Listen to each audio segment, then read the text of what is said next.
One day, a hearse driver by the name of Amir and his companion Zatar were stuck staring at each other in a graveyard. They had a corpse on board and were waiting for its funeral procession to arrive. As they waited, Amir was already dreading the long drive back. He complained of not getting any sleep, so his companion suggested resting up a bit. Take a nap. Since they had anywhere from 20 to 30 minutes to kill, Amir abided and slumped to a sleeping position in the driver's seat. That wouldn't work, Zatar thought.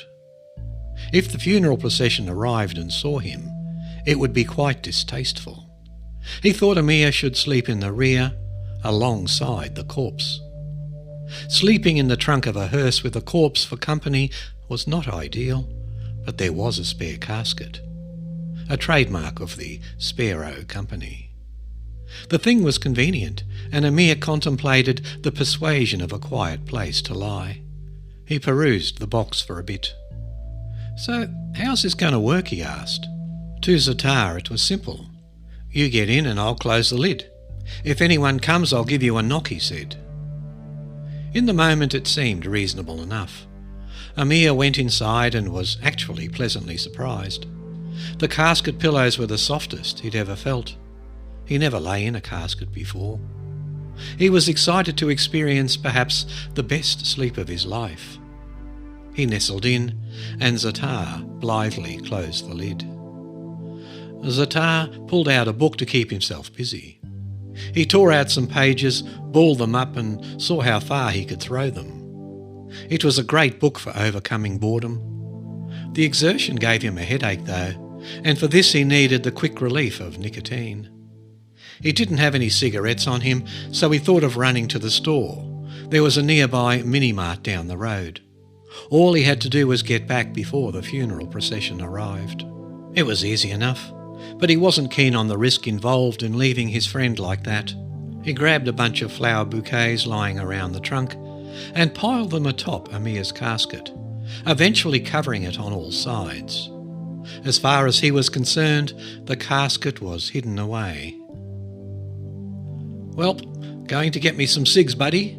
he jokingly yelled at Amir, the deepest sleeper in the world. Zatar and Amir didn't know the identity of the corpse in the trunk. They referred to all corpses as cargo, not by name. It was their personal preference to keep a safe distance from that touchy side of the business. Nonetheless, aboard the hearse that day was the corpse of one of the most renowned Islamic scholars in the world. As per the Islamic custom, the scholar had to be put in the ground as soon as possible. The massive funeral arrived while Zatar was away. Pallbearers, family and followers flocked to the abandoned hearse.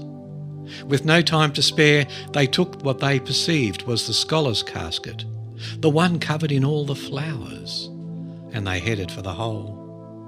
Zatar raced back to see a barrage of cars lined up outside the graveyard. He ran to the hearse and realised the mistake they made. He had to stop the funeral quickly. He clawed his way through the crowd of people. "Stop what you're doing right now! Put the casket down! That's my friend in there," he wailed. He implored them to stop, but they proceeded. A few men dragged Zatar away from the casket, and he was joined with a row of other mourners in wailing. His outburst was understandable. After all, the late scholar touched the lives of many. Zatar escaped the crowd and ran back to the hearse with a plan. He jumped in the driver's seat with intent to drive to the burial, but was thwarted by the lack of keys. He looked in the visor, and still nothing. As he surveyed for the keys, he looked in the rearview mirror at the casket staring back at him. It lay there, quietly, undisturbed. Zatar got out of the car and approached it.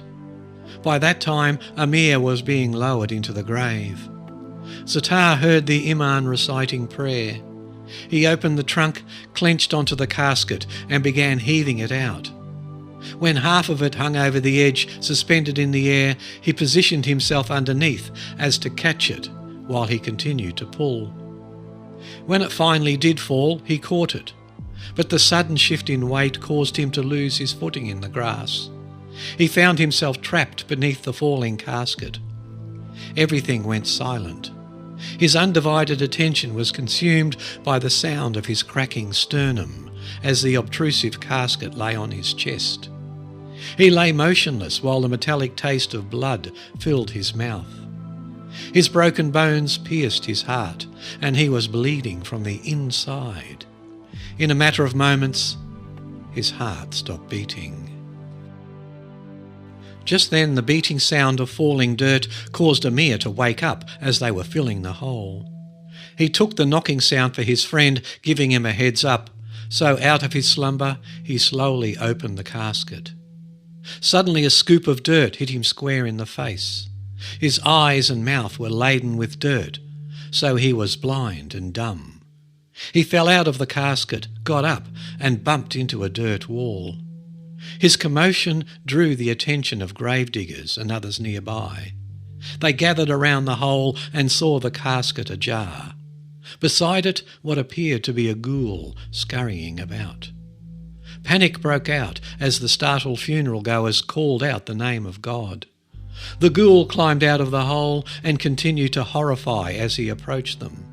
He was unaware of his surroundings and disorientated with a face and mouth full of dirt. He was trying to speak, but swallowed and regurgitated dirt instead. But the Imam standing by grabbed a shovel and closed in on him. Set to bring an end to the madness once and for all, he gave the shovel a Herculean swing that cracked the ghoul in the back of the skull. Amir's eyes rolled towards the heavens and he fell back into the hole, dead. And they all lived happily ever after. Well, sort of. As for the scholar, they found him later, but unfortunately couldn't bury him. He was part of a crime scene. The Imam was taken into custody for manslaughter, and Sparrow's funeral services was set to be sued into oblivion.